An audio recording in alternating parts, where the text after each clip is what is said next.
Do you know what the loudest sound in a war actually is? You might think it's the shriek of a Stuka dive bomber plummeting from the clouds, or the earth-shattering percussion of a 155mm howitzer tearing up the ground. You would be wrong.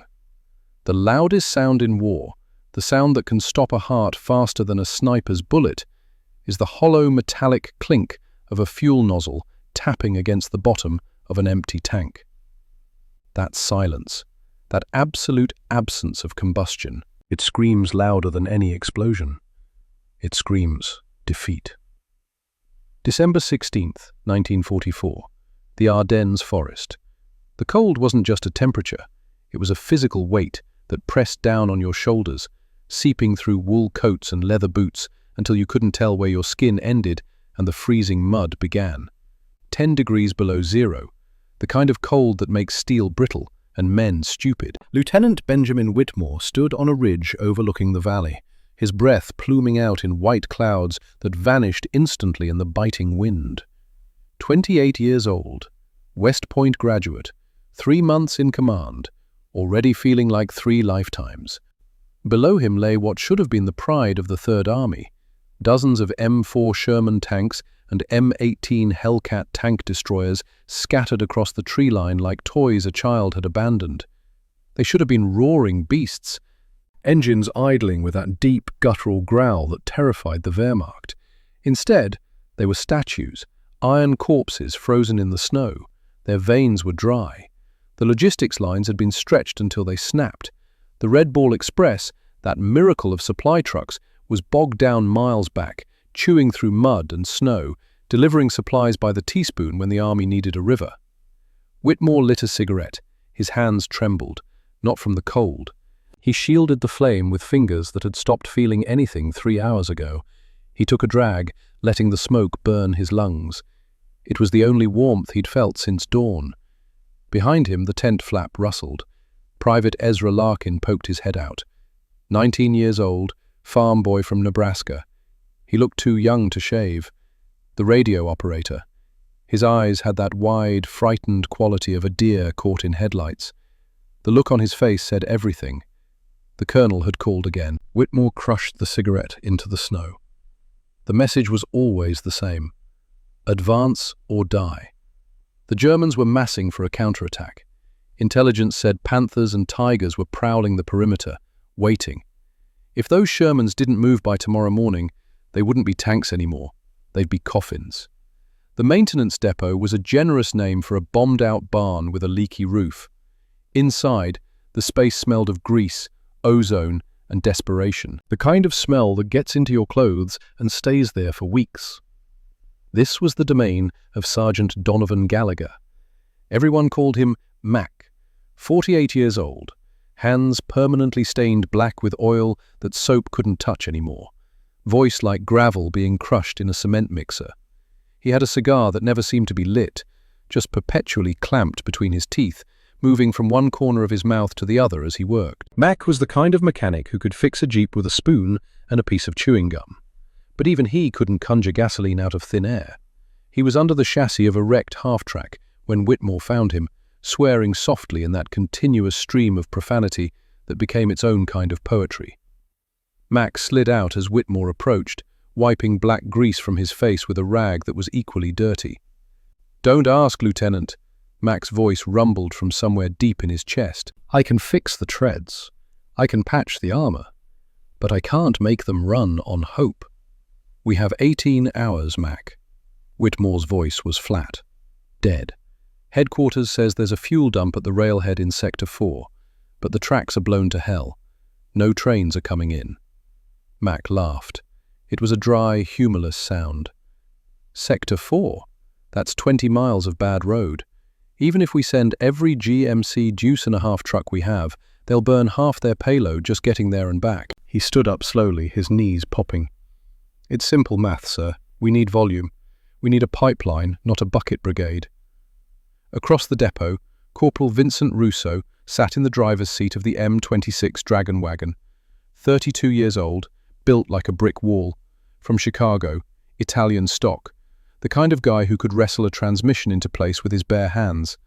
He wasn't working. He was reading a letter, reading it for the 100th time, the paper worn soft from handling. It was from Maria, his wife. The letter talked about their daughter, Isabella, 4 months old. He'd never seen her, never held her. Maria said the baby had his eyes. Russo folded the letter carefully and tucked it into his jacket pocket, over his heart. Whitmore kicked a loose bolt across the concrete floor. The sound echoed. "I know the math, Sergeant. I also know that if we don't get 40 tons of fuel into those tanks by sunrise, we're all going to be speaking German by lunch." Mac froze. He stood up slowly. His eyes narrowed, and he wasn't looking at Whitmore anymore. He was looking past him, out through the shattered barn doors, toward what they called the boneyard. The collection of twisted metal and destroyed vehicles waiting to be scavenged or scrapped. 40 tons! It wasn't a question. It was a calculation. Mac walked past Whitmore, stepping out into the freezing drizzle. Whitmore followed. Mac marched toward the far end of the yard, where the twisted remains of the local rail line intersected with the road. There, tipped on its side like a beached whale, lay a massive, black, cylindrical shape. A railway oil tanker car, detached from its engine during an air raid weeks ago. Heavy, industrial, capable of holding an ocean of liquid. 40 tons of liquid. Mac pointed a greasy finger at the rail car. "That is our solution." Whitmore squinted through the sleet. "A train car? Mac, look at the tracks. They're gone. Unless you plan to ask the Germans to pause the war while we lay down new steel rails, that thing isn't moving." "I don't need rails." Mac turned to face the other beast in the yard. The M26 Dragon Wagon, the king of battlefield recovery vehicles. A massive armoured tractor designed to drag broken tanks out of hellfire. It had an armoured cab that looked like a medieval helmet, 6 massive wheels, a dual-chain drive system that could pull a house off its foundation. Ugly, loud, virtually unstoppable. "The M26 is rated to pull a 40-ton tank on a trailer." Mac's voice was gaining speed now. "We have the M15 trailer frame sitting right there, but we don't need to carry a tank. We need to carry that." He pointed back to the rail car. Whitmore stared at him. "You want to put a train car on a truck trailer? I want to cut the wheels off that rail tanker, lift the tank body, cradle it onto the M15 trailer, weld it down. We turn the Dragon Wagon into the world's biggest, ugliest fuel truck. One trip, 40 tons, boom." Whitmore felt something crack inside his chest. It might have been hope, or it might have been the last fragment of his sanity finally giving way. "It's too heavy. The center of gravity will be all wrong. That's liquid cargo, Mac. It sloshes, it moves. You take a corner too fast in a rig like that, the momentum of the fuel will roll the truck over and crush you flat." "Then we don't take corners fast." Mac shot back immediately. "Look, Lieutenant, we have the welders, we have the crane, we have the Dragon Wagon. The only thing we don't have is time. You give me 5 men, and I will build you a chariot that can feed this entire division." Whitmore looked at the Dragon Wagon, then at the rail car, a bomb waiting to go off. Combining them was insanity. Against every regulation in the field manual, a guarantee of a court-martial if they survived, and a fiery death if they didn't. But then the silence of the valley drifted back to him, the silence of the empty tanks, the silence of the men waiting to die. "No," Whitmore's voice was firm. "Absolutely not. You're talking about jury-rigging a rolling bomb that violates every engineering principle and safety regulation the Army has. You'll kill everyone in that truck. You'll blow up half the division trying to refuel. And if by some miracle you don't, I'll spend the rest of my life in Leavenworth for authorizing it." Mac didn't flinch. "Then what's your plan, sir?" The question hung in the frozen air. Whitmore had no answer. Behind them, Private Larkin came running out of the command tent, slipping in the mud. The kid nearly went down, caught himself on a fence post. "Lieutenant!" His voice cracked. "Radio message from Sector 6. German armor spotted 15 kilometers east. Panthers, at least a company." The world tilted. 15 kilometers, less than 10 miles. At the speed those Panthers could move, that gave them maybe 4 hours. 5, if they got lucky. 4 hours until the execution began. Whitmore looked at the silent tanks in the valley, looked at Mac, looked at the impossible hybrid monstrosity Mac wanted to build. When does desperation become innovation? At what exact moment does a man stop following the rules and start rewriting them? Is it when the choice becomes binary? Live or die? Act or perish?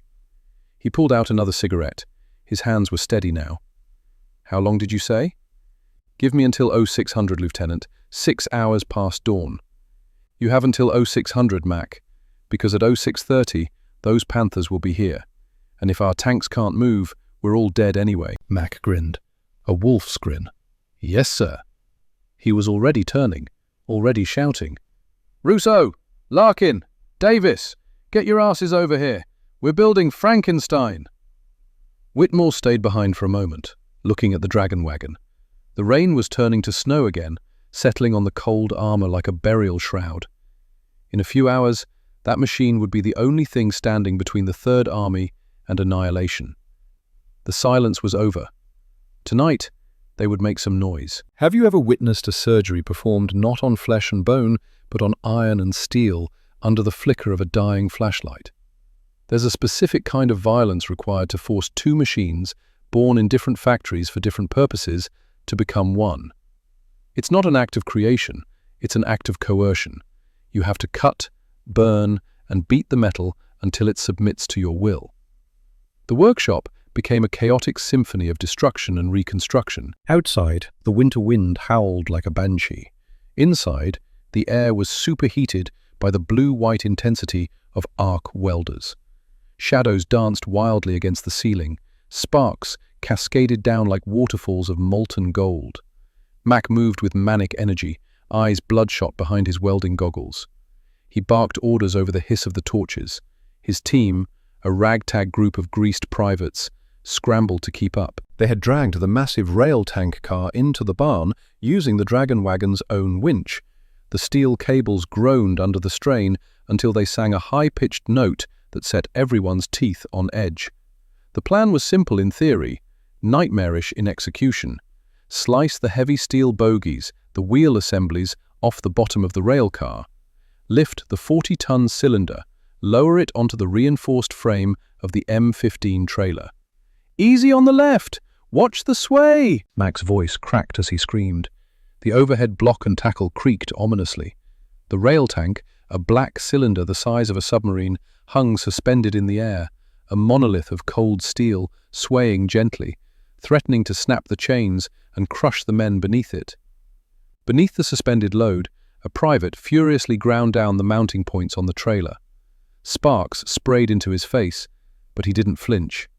They were racing dawn. Whitmore stood by the door, checking his watch for the 100th time. 0200 hours. 4 hours until deadline. Every minute that ticked by was a minute the German panzers were creeping closer. 15 kilometers had become 14, then 13. The math was relentless. He watched as the tank was lowered.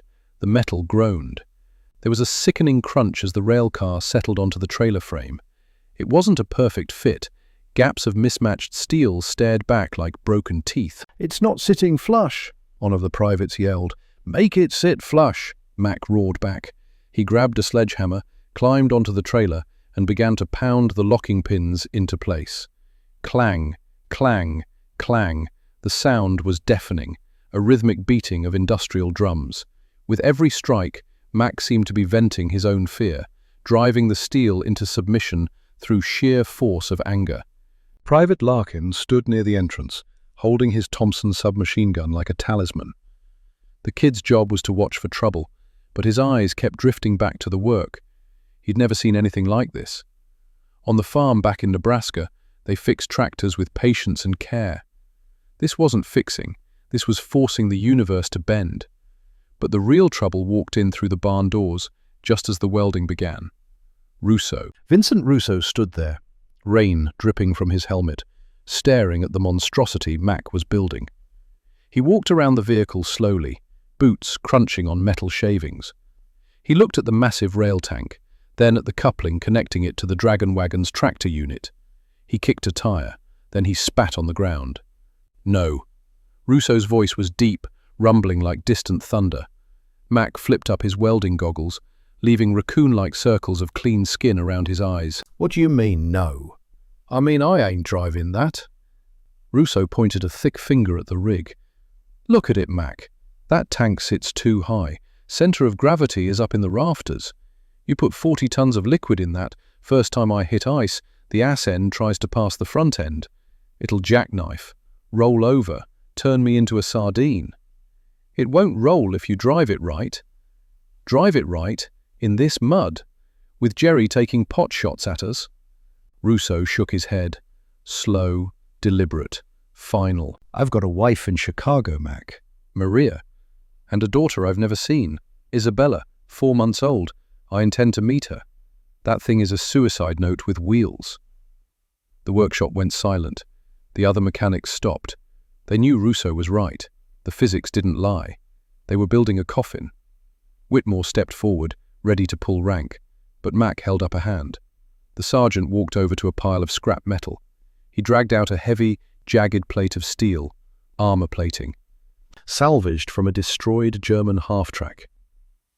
We can't change the physics, Russo. Mac's voice was surprisingly calm now, almost gentle. It's going to be heavy, dangerous. But look. He pointed to the Dragon Wagon's armored cabin. I'm welding an extra inch of Krupp steel right over the driver's side, reinforcing the roll cage. If she rolls, you'll be shaken, but you won't be crushed. Mac stepped closer. And here's the thing, Vin. Those boys in the Shermans, they're sitting in cold steel boxes right now, waiting to die. You're the best driver we have. If you don't drive this, some kid from the motor pool will try, and he will flip it 5 miles down the road. Mac's voice dropped lower. You're the only one who can keep this upright. Russo stared at the jagged piece of German armor, then back at Mac. He clenched his jaw, muscles working. He reached into his jacket and pulled out the letter, the one from Maria. He looked at it for a long moment, ran his thumb over the words. Then he folded it, put it back over his heart. You weld that plate on, you reinforce everything, and you promise me, Mac, you promise me this thing won't kill me before I see my daughter. Mac met his eyes. I promise you, Vin. We're going to get you home. Russo nodded slowly. Then weld the plate and fix the suspension. It's sagging like my grandmother's mattress. Mac grinned. Already on it. But Mac was right to worry about the suspension. As they added the final welds to the tank, the trailer groaned. The heavy-duty leaf springs were flattened completely horizontal. The weight of the empty tank was already pushing the limits. Once filled with fuel, the whole thing would pancake. The axle would snap like a twig. We're bottoming out, a private shouted from under the chassis. Stock springs can't take the load. Whitmore felt a pit form in his stomach. Mac, we can't drive on the bump stops. This is done. Mac wiped sweat and grease from his forehead. He looked around the boneyard, desperate, scanning, searching, calculating. Then his eyes landed on something. The wreckage of a German Panther tank, towed in days ago. The hull was scarred and burned, but the running gear was intact. The Panther was over-engineered, complex, but its suspension system was incredibly strong. Torsion bars designed to carry 60 tons of armor. Get the torches.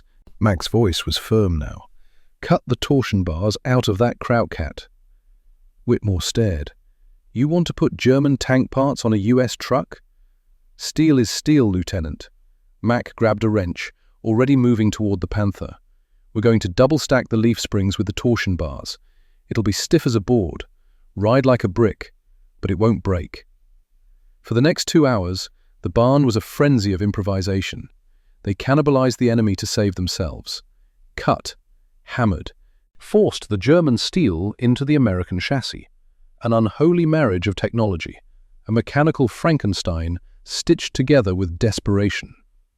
Larkin tried to help where he could, fetching tools, holding lights.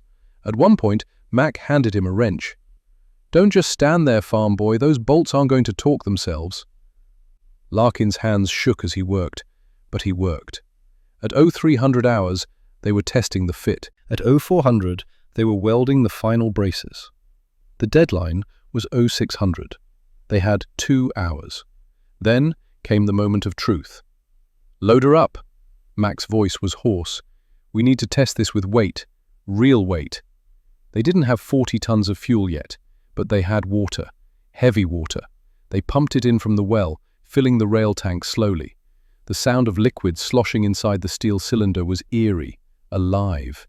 10 tons, 20 tons, 30 tons. The suspension groaned, the trailer frame settled lower. But it was holding. 40 tons. Whitmore held his breath. Every man in the barn was silent, waiting for the crack, the snap, the catastrophic failure. But the Dragon Wagon held. The suspension was compressed, nearly flat. The tires bulged, but nothing broke. "She's holding!" Mac's voice was barely a whisper. Then he walked around to inspect one more time, got down on his knees in the mud, looked under the trailer with his flashlight, and his face went white. "No." The word came out strangled. "What? What is it?" "The axle. Look at the axle." Whitmore got down beside him. In the beam of the flashlight he could see it, a hairline crack, thin as a spider's web, running along the main axle housing. 40 tons was too much. The metal was failing, slowly, but failing. If they drove it like this, the axle would last maybe 5 miles. Then it would shear clean through. The trailer would collapse. The fuel tank would hit the ground at speed, and 40 tons of gasoline would turn into a fireball visible from orbit. They had failed. When a solution fails, do you abandon it, or do you rebuild? Do you accept defeat, or do you become more desperate? What is the line between persistence and madness? The workshop was silent, except for the sound of water dripping and metal cooling. All that work, all those hours. Larkin stood near the door, rifle hanging loose. He looked like someone had killed his dog. Russo sat on a toolbox, head in his hands. Mac stayed on his knees in the mud, staring at the crack. Whitmore's mind was racing. He couldn't go back to that valley and tell those men he'd let them die because an axle cracked. "What do we need?" His voice cut through the silence. Mac looked up. "What?"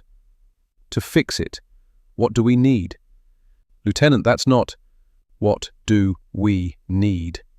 Mac's mouth opened, closed. His brain was already working. "A stronger axle. Or we distribute the weight, take the load off the center. We need a double axle system, like a heavy hauler, 2 axles instead of 1. Do we have that?" "No, but—" Mac stood up slowly, turned. There, half buried in snow, was the burned-out chassis of another half-track, different model, heavier. "We can graft a second axle from that half-track. Mount it 6 feet behind the first one. Spread the load across 2 points." "How long?" 4 hours, maybe 5. You have 90 minutes. Dawn is 0600.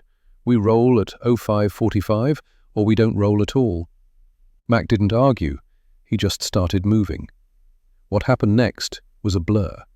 Cutting torches and hydraulic jacks. They stripped the axle assembly from the dead half-track, modified the mounting brackets, welded new supports into the trailer frame. Ozone and scorched paint filled the barn. It made your eyes water. But nobody stopped. Larkin found himself in the middle of it, holding parts, running tools. At one point, Mac was struggling with a critical weld. The scene where the new axle mount connected to the frame.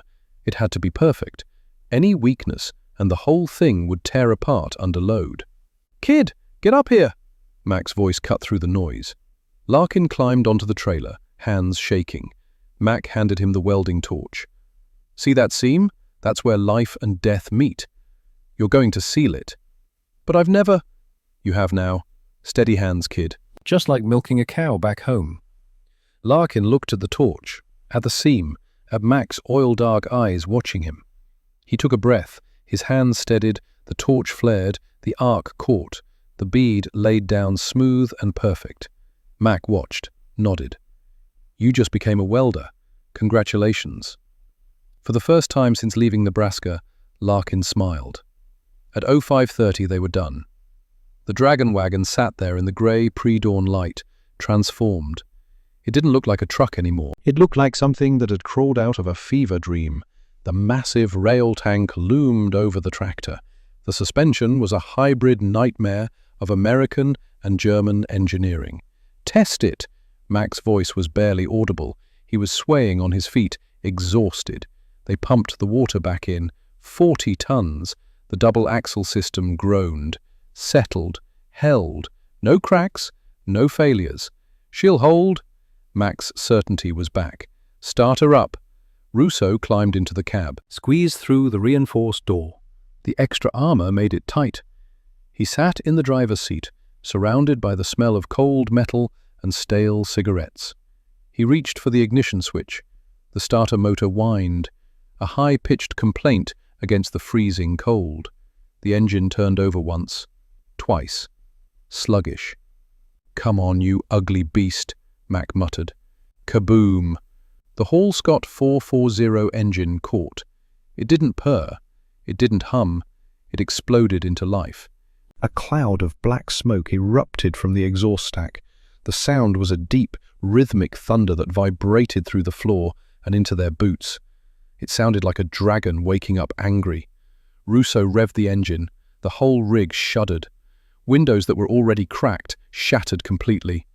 Mac walked up to the cab and slapped the armored door. "She's alive!" Whitmore looked at the trembling machine, then at his watch. 05:45. 15 minutes until deadline. They'd done it. Now they just had to drive it through hell. We often think of war as a clash of ideologies, but have you ever considered that survival is merely a negotiation with physics?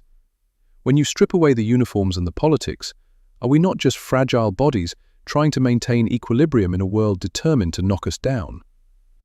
Lieutenant Whitmore stood watching as they prepared to load the fuel. Dawn had broken. Cold, grey. The kind of dawn that feels like a threat. Mac walked over, wiping his hands on a rag so saturated with oil it just made things worse. "We're ready to fill her." Whitmore nodded. He'd radioed headquarters, told them the plan. The colonel had been silent for a long time.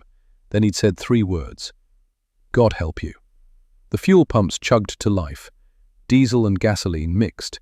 40 tons of volatile liquid began flowing into the rail tank through hoses thick as a man's arm. The smell was overpowering, raw, chemical. It burned your throat and made your eyes water. Mac stood next to the tank, one hand resting on the cold steel. He was explaining something to Larkin. "See, kid, this is the problem. This ain't solid cargo, it's liquid. 40 tons of it." He moved his hands in a wave motion. When Russo turns the wheel, the truck turns. But the fuel, it keeps going straight for a second.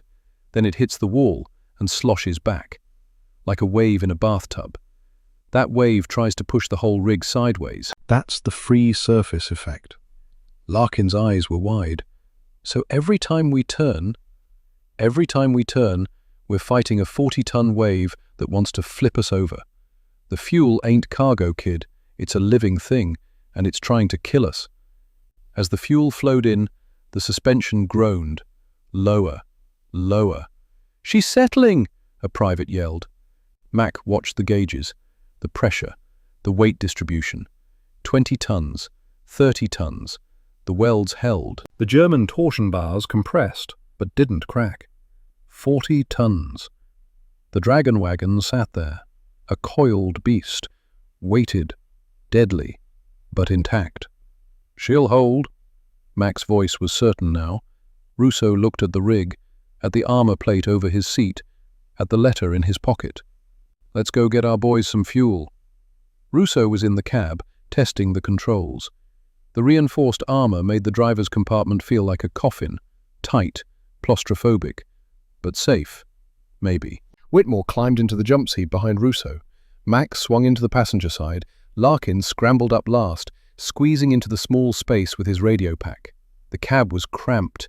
The engine sat right between driver and passenger, a roaring furnace filling the space with heat and vibration. You couldn't have a normal conversation. You had to shout. Whitmore looked at all of them. At Russo, hands already gripping the steering wheel. At Mac, jaw set, cigar clamped between his teeth. At Larkin, trying to look brave and failing. "Listen to me. 20 miles, most of it bad road, Germans between here and there. We get this fuel to those tanks, or we all die. Simple as that."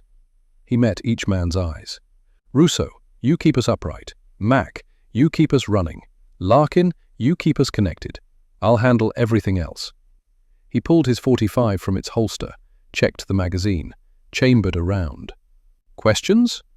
Nobody spoke. Good, let's move. What is courage, really? Is it the absence of fear? Or is it the act of doing what must be done while fear screams in your ear to stop? The Dragon Wagon rolled out at 0600 hours, exactly on schedule. It moved slowly at first, the massive weight settling. Then Russo gave it throttle. The beast roared. Behind them, the rail tank swayed slightly, 40 tons of liquid beginning its deadly dance. The road into Sector 4 wasn't a road. It was a scar cut through the forest, festering with mud that had the consistency of industrial glue. The Dragon Wagon didn't drive over this terrain. It wrestled with it. Inside the armoured cab, the noise was absolute. But the real terror wasn't the engine. It was the beast behind them. Russo's knuckles were white on the steering wheel. His biceps bulged as he fought to keep the rig straight. It's hunting me. His voice was barely audible over the engine roar. Whitmore looked back through the rear vision slit. What? The oil. It's hunting me. Mac leaned over, watching the pressure gauges. Free surface effect, Lieutenant. Tank isn't baffled inside. Just one big hollow tube. Every time we move, the fuel moves. But it moves late. Russo wrestled the wheel left to avoid a crater. The truck turned. But a second later, a violent shudder slammed through the chassis, pushing the rear sideways. Feel that? I turn the wheel, but the liquid waits. Sloshes to the side a second later and tries to throw us off the road. It's like dancing with a drunk elephant. That was the nightmare. 40 tons of fuel didn't act like solid cargo. It was a living, breathing wave. Every time Russo braked, the wave crashed forward. Every time he turned, the wave slammed the sidewalls, trying to flip the truck. They weren't just driving a vehicle. They were balancing a tidal wave on a tightrope. Suddenly, the windshield cracked, spiderwebbed, a sharp impact. "Contact left!" Whitmore screamed, grabbing the radio. From the dark tree line, muzzle flashes sparkled. A German scout patrol, waiting. Bullets drummed against the armoured cab like hail on a tin roof. Ping! Ping! Thud! "Don't stop!" Mac yelled. "If we lose momentum, we're dead!" Russo didn't need telling. He stomped the accelerator. The Dragon Wagon roared, massive tires churning up fountains of sludge. The German machine gun fire was annoying but harmless against the armour. But the tank behind them was not armoured. Whitmore looked back. His heart stopped. A stream of dark liquid was jetting out from the side of the rail car, painting the white snow black. "We're hit! Fuel leak, passenger side!" "We can't stop!" Russo yelled back. "We're sitting ducks if I brake!" Mac was already unbuckling. "If we lose that pressure, the fuel vaporizes." He kicked open the passenger door. Freezing wind howled into the heated cab, bringing the smell of raw gasoline. "Mac, stay inside!" Whitmore lunged for him, but the sergeant was already gone. Mac clung to the side of the moving truck, boots slipping on the wet running board. The ground was a blur of grey mud, rushing by at 30 miles an hour. If he fell, the rear wheels would crush him instantly. He shimmied back toward the trailer, wind tearing at his clothes. The leak was a jagged hole about the size of a quarter, spewing a high-pressure geyser of gasoline. The fumes were overpowering, burning his eyes, his throat. Mac reached into his pocket. He didn't have a welding torch. He didn't have a patch kit. He had a wooden wedge and a handful of rags. The truck hit a pothole. Mac swung wildly, body dangling over the churning mud, held only by one hand gripping a cold steel strut. He gritted his teeth, swung himself back, jammed the wooden wedge into the bullet hole. The spray hit him in the face, blinding him. He hammered the wood with the heel of his hand. Thud, thud. The flow stopped. But the wood wouldn't hold forever. Mac ripped a strip of cloth from his shirt, soaked it in the sticky sealing compound he kept in his belt pouch, wrapped it around the wedge, jammed it deeper. "Hold on, you beauty." He scrambled back along the frame, half frozen and soaked in gasoline, threw himself back into the cab just as a fresh volley of bullets pinged off the doorframe. He slammed the door shut, gasping, shivering, leak sealed, His teeth were chattering. Inside the cab, something had changed. Larkin had taken over the radio. His voice was steady now, calling out German positions, marking targets. The farm boy who'd been too scared to load his rifle 3 days ago was now directing fire with the calm of a veteran. Whitmore looked at him. The kid had crossed over. Fear was still there, but it didn't own him anymore. Rousseau looked at Mac, eyes wide. "You're crazy, Mac. You know that? Just drive, and try not to spill my drink." The dragon wagon surged forward, leaving the German scouts behind. But inside the tank, the great wave of oil continued to crash and roll, waiting for its next chance to kill them. The dense canopy finally broke, revealing a stretch of road that was terrifyingly open. No trees, just grey sky and white snow. The dragon wagon felt naked, a black scar moving across a white sheet. Then they heard it, a low drone, like an angry hornet trapped in a jar.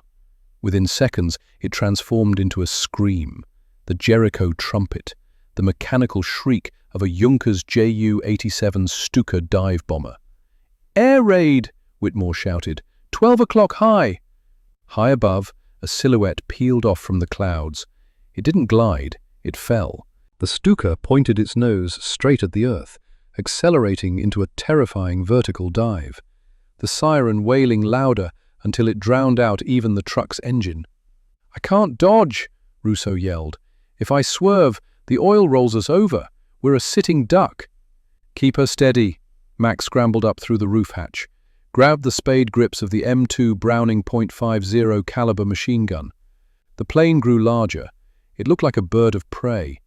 Muzzle flashes sparkled from its wings as it strafed. Bullets chewed up the asphalt, stitching a line racing toward the truck. Mac squeezed the butterfly trigger. Thump, thump, thump, thump. The heavy machine gun bucked, spitting brass casings onto the roof. Tracers reached up like fiery fingers. "Come on!" Mac screamed. The Stuka released its payload. A single black bomb detached from the belly. "Hold on!" The bomb slammed into the earth 20 yards off the starboard side.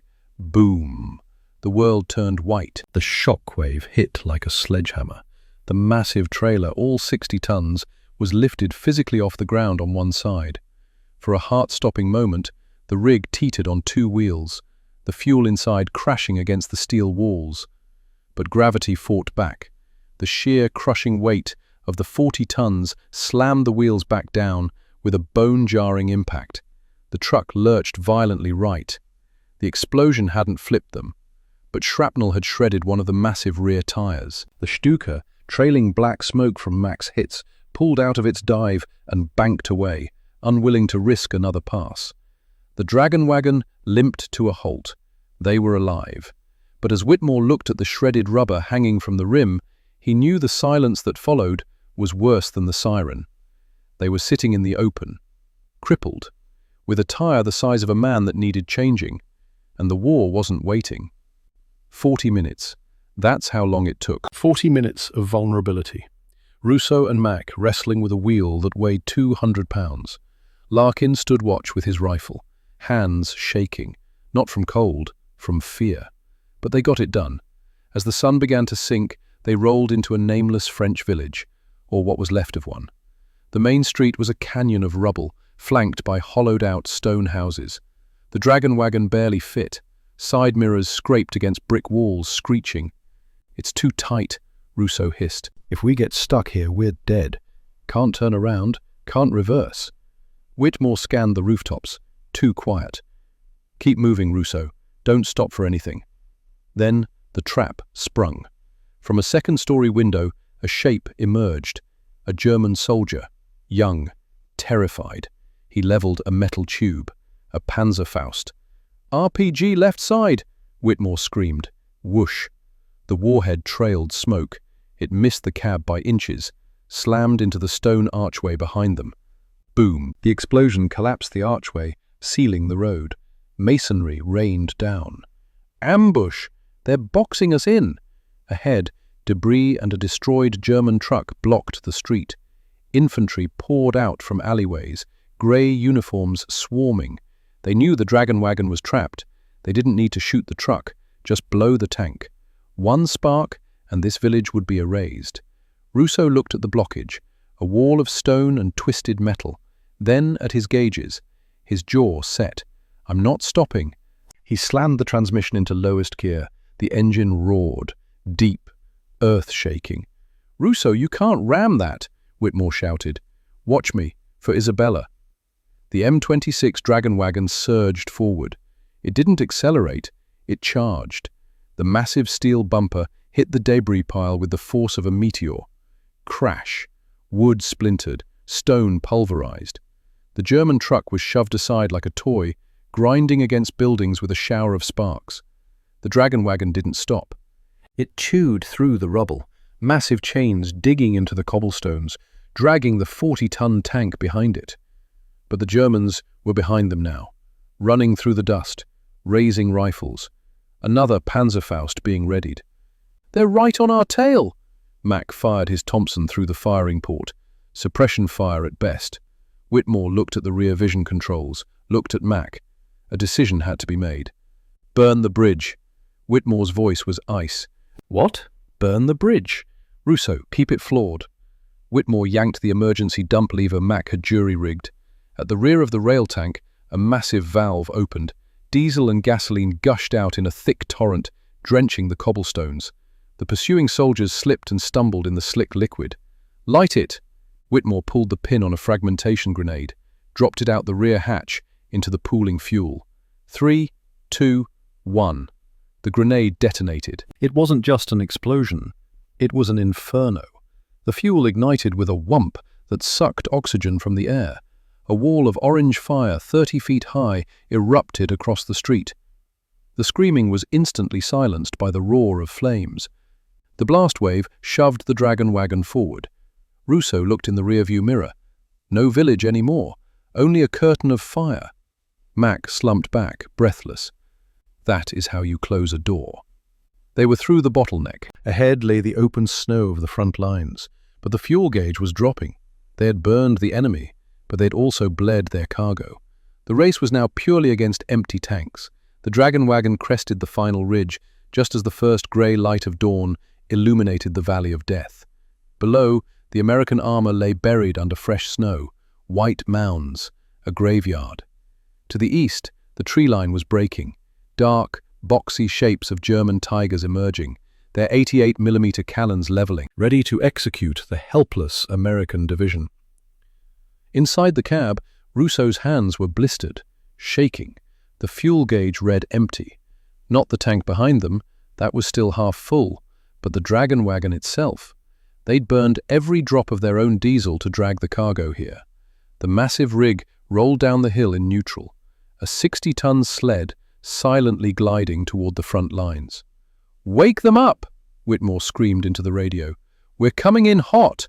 The Dragon Wagon didn't stop at a depot. It smashed through the perimeter fence and drifted sideways into the center of the tank formation, finally grinding to a halt in the mud. Steam hissed from the overheated radiator, enveloping the vehicle in white fog. It looked like a battered beast that had crawled out of hell. "Get those lines open! Move! Move!" Mack kicked the door and fell into the snow. It wasn't a standard refueling operation. It was a frenzy. Soldiers ran from foxholes, disregarding incoming mortar fire. They didn't have pumps. They used gravity. Mack smashed the release valves with a wrench. The fuel gushed out into jerry cans, helmets, buckets. Men formed a human chain, splashing gasoline over their uniforms, running to the Shermans and Hellcats, pouring liquid life into thirsty engines. Whitmore was firing his Thompson at advancing German infantry. Russo was opening every valve. Larkin was on the radio screaming coordinates. A shell exploded 50 yards away, then 30. The Tigers were finding their range. "We're out of time!" Whitmore yelled. Suddenly a sound cut through the chaos. It started as a cough, a dry, metallic hack, then a whine, then a roar. The lead Sherman tank shuddered. Black smoke erupted from its exhaust. The Ford GAA engine, starved for days, drank the fuel and woke up with a vengeance. Hydraulics whined. The turret snapped right. The German Tiger was less than 400 yards away, muzzle flashing. But the Sherman was faster. Crack! The American tank fired. The 76mm shell screamed across the snow and slammed into the Tiger's side, igniting its ammunition rack. The German tank didn't just explode, it disintegrated. Turret flying into the air like a tossed coin. Then a second engine started, then a third. One by one, the graveyard woke up. The valley, once silent, was now filled with the deafening, beautiful symphony of 50 American engines revving in unison. The ground trembled, not from fear, from power. The German advance faltered. They'd come to bury corpses. Instead, they'd walked into a den of waking lions. 20 minutes later, the German assault broke. The Tigers withdrew. The valley was silent again. But this time, it was the silence of victory. Whitmore, Mack and Rousseau sat on the running board of the dragon wagon, too exhausted to stand, too numb to celebrate. Mack pulled out his cigar, the one he never lit. This time he lit it, took a long drag, passed it to Whitmore. Whitmore took it, passed it to Rousseau. Rousseau looked at the cigar, at his hands, black with grease and cordite. He took a drag, looked at the letter in his pocket. Maria's going to smell the smoke on this letter. Tell her it's victory smoke. Mac's voice was gravel. Larkin walked up. His hands were covered in grease, oil under his nails. He looked like a mechanic now, not a farm boy. Radio says we saved 1,127 men, Lieutenant. Whitmore nodded, too tired for words. They sat there as the sun rose, 4 men, covered in filth, surrounded by the smell of diesel and spent brass. Heroes don't celebrate, they just breathe and wait for the next mission. But for now, they'd earned this sunrise. 70 years later. The National World War II Museum, New Orleans, Louisiana. The rail tanker sits on display, restored but still scarred. The welding seams are visible, the armor plating, the double axle system that shouldn't exist. An elderly man stands in front of it, 88 years old. His granddaughter holds his arm. He reaches out with a trembling hand, touches the cold steel. "Grandpa, you okay?" "I drove a Sherman that day," his voice cracks. "We'd been sitting in the cold for 3 days. No fuel, no hope. Then this monster came rolling in." He closes his eyes, and for just a moment the wrinkles disappear from his face. He's 19 again, freezing in a tank, waiting to die. Then hearing the most beautiful sound in the world, an engine drinking life. Do you know what the loudest sound in war is? It's not the guns, it's the silence of an empty tank. And the most beautiful sound? It's the roar of an engine that refuses to let good men die. Somewhere today, a doctor in Boston, a teacher in Nebraska, an engineer in Chicago. They exist because 80 years ago, 4 men refused to let physics, regulations, or fear stop them from delivering 40 tons of hope. Lieutenant Benjamin Whitmore died in 1998, age 82. Sergeant Donovan Gallagher died in 1983, age 87. Corporal Vincent Rousseau died in 2001, age 89. Private Ezra Larkin died in 2019, age 94. They were buried with full military honors. The Dragon Wagon is preserved at the National World War II Museum. The welds still hold.